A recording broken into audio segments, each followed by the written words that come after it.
தமிழ்நாட்டில் மூன்றாவது பெரிய தகவல் தொழில்நுட்ப பூங்காவாக உருவாகி இருக்கும் பட்டாபிராம் டைட்டில் பார்க் குறித்து அலசுகிறது இந்த செய்தி தொகுப்பு.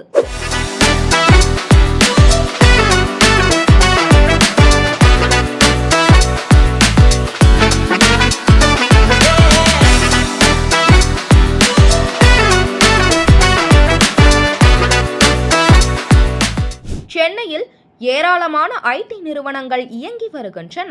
இதற்கு அடுத்தபடியாக கோவையை நோக்கி ஐடி கம்பெனிகள் வரத் தொடங்கியுள்ளன.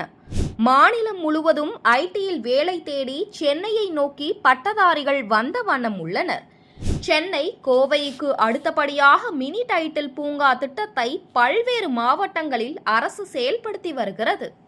சென்னை மாநகரத்தின் வடமேற்கு பகுதியின் வளர்ச்சிக்கு அடிப்படை வசதிகளின் தேவை வளர்ந்து வருவதை கருத்தில் கொண்டு திருவள்ளூர் மாவட்டம் ஆவடி அடுத்த பட்டாபிராமில் உள்ள அரசுக்கு சொந்தமான 48 ஏக்கர் நிலத்தில் ஐடி நிறுவனங்கள் செயல்படும் வகையில் தொழில்நுட்ப பூங்காவை அமைக்க வேண்டும் என தமிழ்நாடு முற்போக்கு நுகர்வோர் மையம் என்ற அமைப்பு முயற்சி மேற்கொண்டது.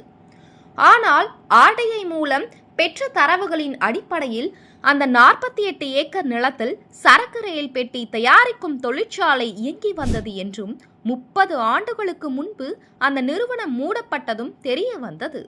இந்த ஆவணங்களை பெற்று கடந்த அதிமுக ஆட்சி முன்னாள் அமைச்சர் மாபா பாண்டியராஜன் உதவியுடன் டைட்டில் பார்க்கை அரசு அமைத்திட வேண்டும் என்ற திட்டத்தினை கடந்த ஆட்சியாளர்களிடம் வழங்கப்பட்டது.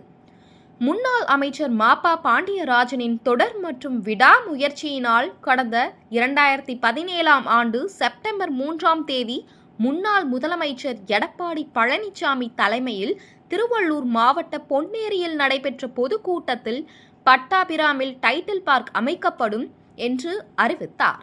இதைத் தொடர்ந்து அதற்கான அரசாணையையும் 2018ஆம் ஆண்டு ஜூலை 19ஆம் தேதி அறிவிக்கப்பட்டு அதற்கான பணிகள் 2019ஆம் ஆண்டு தொடங்கப்பட்டன. தமிழகத்தில் மூன்றாவது டைட்டில் பார்க்கான இது 11 ஏக்கர் நிலப்பரப்பில் 5.50 லட்சம் சதுர அடியில் 279 கோடி ரூபாய் மதிப்பீட்டில் 21 தளங்களை கொண்ட ஒரே கட்டிடமாக கட்டப்பட்டு வந்தது. ஆனால் கொரோனா தொற்று உள்ளிட்ட பல்வேறு காரணங்களால் கட்டுமான பணிகளில் தொய்வு ஏற்பட்டது. 21 மாடிகளை கொண்ட டைட்டில் பார்க் கட்டிடத்தில் ஒரே நேரத்தில் 927 கார்கள் மற்றும் 2280 இருசக்கர வாகனங்கள் நிறுத்தக்கூடிய வசதி, உணவகம், 24 மணி நேர கண்காணிப்பு பாதுகாப்பு வசதி, விளையாட்டு அரங்கம், தியானம் செய்வதற்கான அறை, மின்சார வாகனங்கள், சார்ஜிங் செய்வதற்கான வசதி மற்றும் மருத்துவ மையம் உள்ளிட்ட பல்வேறு வசதிகள் செயல்பட்டுள்ளன. மேலும் டைட்டில் பார்க் கட்டிடத்தின் 13 மற்றும் 16வது மாடிகளுக்கு இடையே தொங்கும் தோட்டம் அமைக்கப்பட்டுள்ளது. எனவே இந்த 2 மாடிகளில் அலுவலகம் அமைக்கும் நிறுவனங்களுக்கு பிரீமியம் கட்டணம் வசூலிக்கப்படும் என அறிவிக்கப்பட்டுள்ளது. இந்நிலையில் பட்டாபிராமில் அமைக்கப்பட்டுள்ள இந்த டைட்டில் பார்க் மூலம் சுமார் 5000 பேருக்கு வேலைவாய்ப்பு கிடைக்கும் என கூறப்படுகிறது. இந்த புதிய டைட்டில் பார்க்கை தமிழக முதலமைச்சர் மு.க. ஸ்டாலின் 22ஆம் தேதி திறந்து வைக்கிறார். இந்த டைட்டில் பார்க் மூலம் பட்டாபிராமை சுற்றியுள்ள பகுதிகள் வளர்ச்சி அடையும் என கூறப்படுகிறது.